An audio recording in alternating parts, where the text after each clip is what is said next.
Lo que voy a contar es la historia de un niño, no de un adulto. Entonces las vivencias que cuento son las vivencias de un niño que nunca, nunca las he transportado al adulto.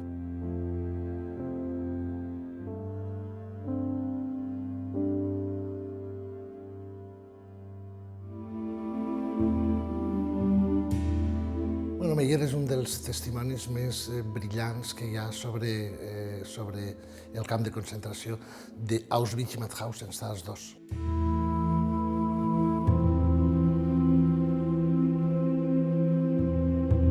¿Cómo fue humanamente posible? Cómo la industrialización se usó para producir muerte y no para producir vida. Y lamentablemente no hay una respuesta, tenemos que tratar de buscar el que no vuelva a pasar. Detrás de esos genocidios y de esos exterminios hay una ideología, aparte de muchas otras razones, también razones económicas que no hay que perder de vista, pero hay una ideología que tiene un componente de exclusión, un componente racista, que sigue presente porque no es fácil hacerla desaparecer.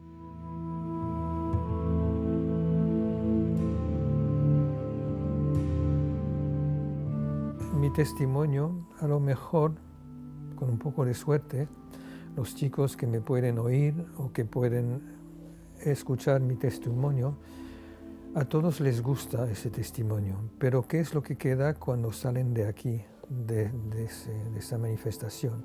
Cuando llegan a casa o que vuelven a sus tareas habituales, ¿les queda algo? Esa es mi pregunta. Aquest curs ha servit precisament per això, no? Per a reflexionar sobre el moment present i entendre que la història s'ha d'utilitzar, evidentment, en una comprensió dels esdeveniments del passat, però no quedant-se en el passat, sinó des del present i per a interpretar allò que està passant en la realitat actual. La formació contínua és el vehicle a través del qual el professorat, totes aquelles persones que ens dediquem a l'ensenyament, puguem actualitzar tant els nostres coneixements i les metodologies didàctiques que emprem, però sobretot és la manera d'arribar a l'alumnat directament, amb testimonis, amb jornades com aquestes de l'Holocaust.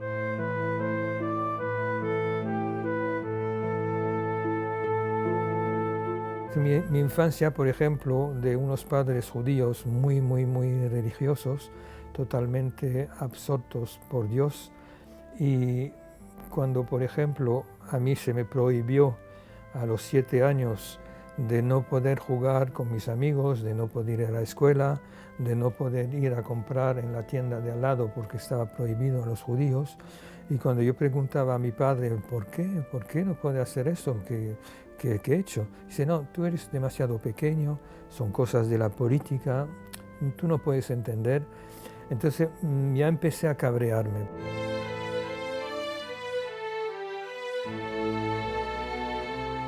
Cuando nos avisaron que había que quitar la casa con el mínimo de bagaje, entonces siempre le preguntaba, ¿pero por qué? ¿Por qué no nos hacen esto? ¿Qué hemos hecho? Dice, no, son cosas de la política, no te preocupes, pero a nosotros no nos pasará nada, somos los elegidos de Dios y Dios nos protege. Cuando llegamos al campo de Auschwitz, se me vino encima porque allí he visto cosas que no pueden describirse con palabras normales. Y cuando dice, bueno, ¿dónde está ese Dios que nos protege?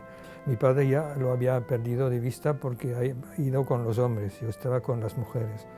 Entonces cuando he visto que mi madre, por ejemplo, con todas otras mujeres tenía que desnudarse, el primer choque que he tenido es una mujer. Hoy en día estar desnuda pues no choca a nadie, pero en esa época, y sobre todo una persona religiosa, pues estaba muy afectada. Mi madre murió 2 meses después de llegar al campo de tifus. Bueno, murió porque unas chicas de la baraca donde estábamos le hicieron una inyección de aire para que no tenga que ir a la cámara de gas. Y eso delante de mí, yo lo cuento sin emoción, porque para mí la muerte era cotidiana. Cuando tú ves cada día en la baraca se salen 10, 12, 15 personas por los pies y se les lleva una carretilla, ya un niño se acostumbra a todo. Y es duro de decirlo, pero es así. Y yo siempre digo, para mí la deportación ha sido una humillación total. Y la gente me dice, pero hombre, no, es humillación, ¿por qué? Digo, porque me he sentido siempre humillado, porque me han hecho cosas que no tenían que hacerme y nunca he entendido el por qué.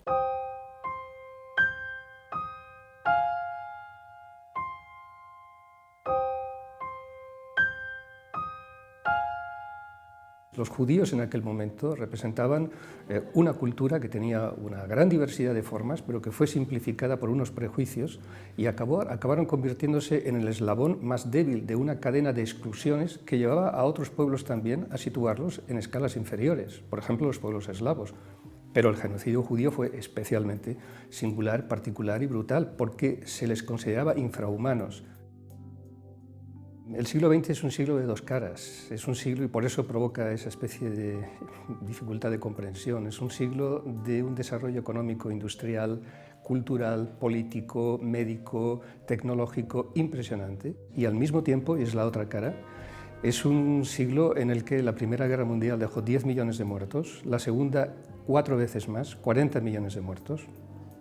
El Holocausto, como le llaman en el mundo anglosajón, dejó cerca de 6 millones de judíos exterminados, muertos de muy diferentes maneras, pero luego también hubo un plan de exterminio que en principio estaba previsto para exterminar a 35 millones de personas en el este, no solamente judíos, sino también población eslava, y el caso de Ucrania, el caso de Polonia es verdaderamente...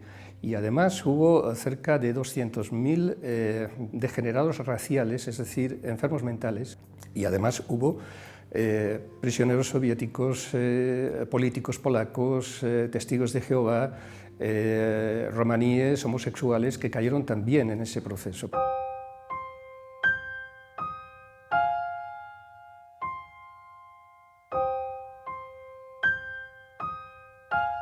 Cuando los rusos iban a liberar el campo, los alemanes han decidido de borrar toda huella, han hecho saltar los hornos crematorios y todos los que podían todavía andar pues han sido evacuados en trenes que no tenían techo, era el mes de febrero, con nieve, sin casi ropa. Y en este tren pues la gente se moría de hambre, de frío y sobre todo de miedo, porque no sabíamos lo que iba a pasar. Yo era bastante débil entonces, no podía ir ni levantarme, y a partir de ese momento pues he tenido no sé cómo llamarlo, yo lo llamo mi agujero, porque seguramente me desvanecí y no sé lo que pasó.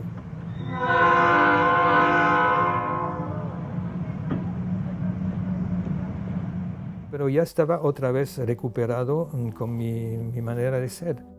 En toda mi estancia en Auschwitz nunca me cortaron el pelo como a todo el mundo, porque era un poco el fetiche del campo. Como el único niño, cuando he hecho un escándalo para que no me corten el pelo, el comandante del campo se acercó y dice, ¿qué es este escándalo? ¿Qué pasa aquí? Entonces yo he dicho, este imbécil quiere cortarme el pelo, nunca me han cortado el pelo. He sentido en ese nazi que era realmente una persona muy cruel, porque tenía la reputación de ser un hombre realmente malo. ¿Quién era? ¿Cómo se llamaba? Bachmayer, era un comandante de campo. Entonces, después de todo esto me dijo, bueno, ya no te pasará nada, te vamos a confiar a la baraca de los españoles. Y yo no sabía lo que eran los españoles porque en Auschwitz no había españoles. El hecho es que finalmente me acercó a la baraca de los españoles y ahí salió Navasso, Saturnino Navasso, que era un responsable de la baraca, era uno de los españoles que había llegado de los primeros en Mauthausen, había ayudado a construir el campo y gracias al hecho de ser futbolista tenía un estatus bastante respetable. Y entonces ese nazi dijo, pues ese chico va a ser tu responsabilidad tú tienes que ocuparte de él y si le pasa algo, te pasa a ti. Y él no entendía lo que se esperaba de él. Yo he visto un hombre sonriente con una cara. Perdón. Es que cada vez, lo cuento no sé 1000 veces y cada vez me emociono. ¿Le quiso usted mucho? Lo quise después, porque al principio no sabíamos lo que uno tenía que hacer con el otro. Pero yo, muy obediente, como era realmente una buena persona, me cogió así y me dijo, bueno, no hablamos el mismo idioma. Él no hablaba mucho alemán y yo no hablaba español. Entonces dice, bueno, miraba, bueno. Pero era una cara tan buena que yo me sentí en confianza.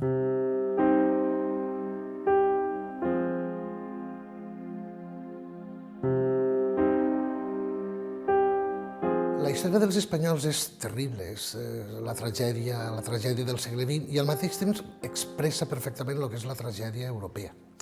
Els espanyols creuen la frontera alrededor del 39 i són recluïts en camps de refugiats francesos. Quan entren els alemanys a França i vencen França i es divideix el país, apareix Vichy, el règim de Vichy, gran part dels espanyols que estaven en camps de treballadors es veuen atrapats per l'exèrcit alemany i aleshores es van recloent en un organisme, en un camp de concentració que organitza l'exèrcit alemany que es diuen Stalag, que són camps de concentració de tropes.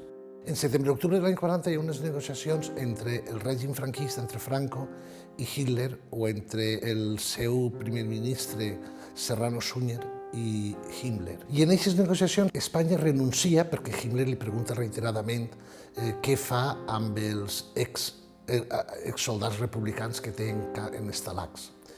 I el govern de Franco o Serrano Suñer se'n desentén. Diu que no són espanyols, que són apàtrides i que faça el que vulga, però que no els vol de retorn a Espanya. I estos, a partir d'aquest moment, seran els que van a camps de concentració. En el 90% van a Mauthausen.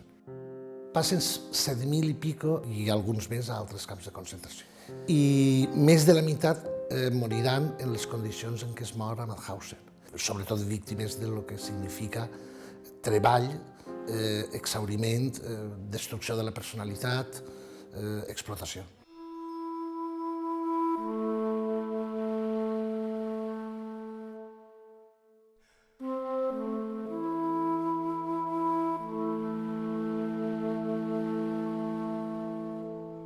Cuando los americanos han liberado el campo, a mí me propusieron ir a Estados Unidos o Suiza, en fin, a un orfanato donde habían recogido otros niños en otros campos. Y yo he dicho, no, yo no quiero irme en estos sitios, quiero estar con mi padre. Para mí era mi padre, había elegido mi padre. Y claro, Navasso era solamente futbolista, no tenía profesión. No podía volver a España por lo de Franco. Francia lo ha aceptado porque había luchado con los franceses contra los alemanes y le daba asilo. Pero conseguí convencerle de que sería bueno, en fin, que no le vaya a molestar. Y al final me dijo, bueno, pues la única manera de salir de aquí, tú dices que eres mi hijo, que te llamas Luis Navasso, has nacido en Madrid, calle Don Quijote 46, y así, pues, cuando llegamos delante de los militares, me preguntaron, ¿y tú qué eres? Y dije, estoy con mi padre, he nacido tal. Y me dieron un papel de salida y así salimos de Mauthausen hasta otro campo de refugiados cerca de Toulouse. Y así empezó otra historia.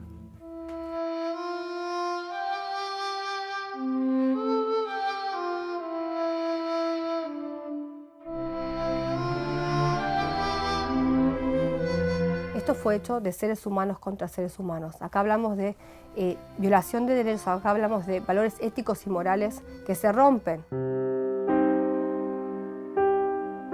¿Qué nos ha aportado Yad Vashem? Para mí, desde luego, la parte más importante es el estudio importantísimo que tienen didáctico, la cantidad de materiales que tienen para diferentes edades, aproximación para ver el tema de los perpetradores, el tema de las víctimas, el tema de los observadores. Y ese enfoque didáctico, esa posibilidad que nos han dado de enfoque didáctico, es la que realmente a nosotros nos sirve para poder incorporar y transferir esto a las aulas. A los perpetradores les preguntamos cómo fue humanamente posible. A las víctimas les preguntamos no cómo murieron, sino cómo vivieron.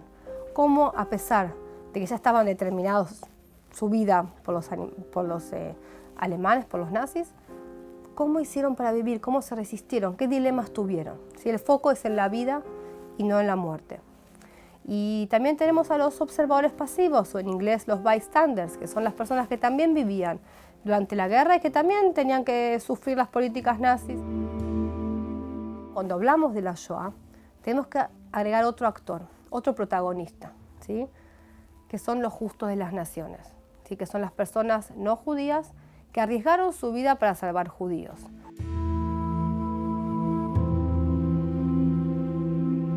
Siempre tomo una frase que dice Elie Wiesel, sobreviviente del Holocausto, premio Nobel, escribió muchos libros, y él dice,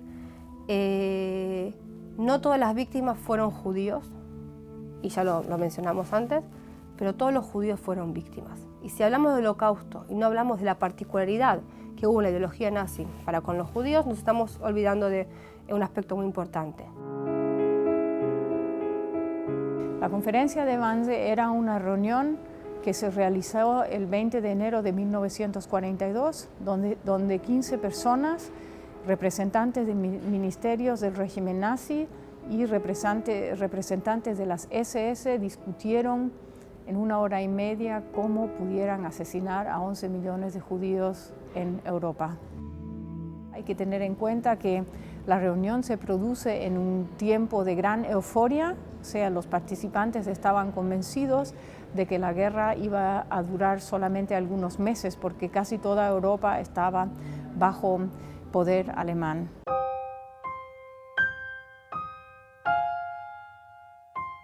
Organitzant este curs per al professorat suposava un plus addicional, un valor afegit el fet de poder comptar amb una personalitat com Elke.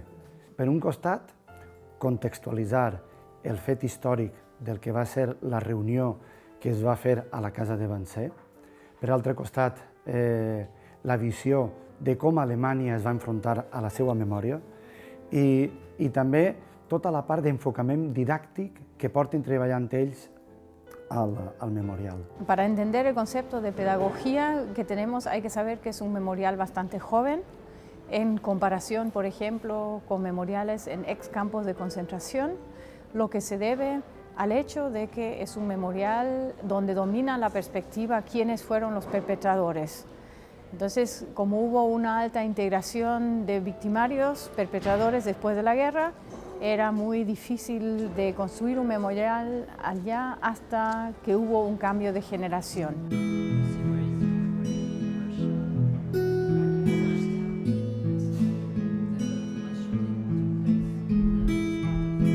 Patrice Ben-Simon es el director de investigación de la organización Yahedin Unum.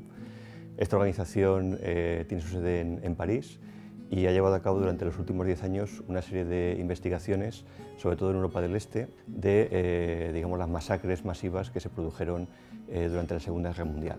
Quand on parle de l'histoire de la Shoah, on pense souvent au camp de la mort, à Auschwitz, on pense aux chambres à gaz, on pense aux trains de déportation. Mais il faut savoir que parmi les 6 millions de victimes de la Shoah, plus d'un tiers, donc plus de 2 millions de victimes ont été tuées par balle. Et ces fusillades ont commencé avant la création des camps de la mort. Jusqu'à aujourd'hui, localisé plus de 1700 fosses communes de victimes juives, mais aussi roms, tziganes, de victimes communistes et de prisonniers de guerre soviétiques. Malheureusement, il y a 70 ans, là, il y a eu la Shoah. Après, on a dit plus jamais, mais ça a continué.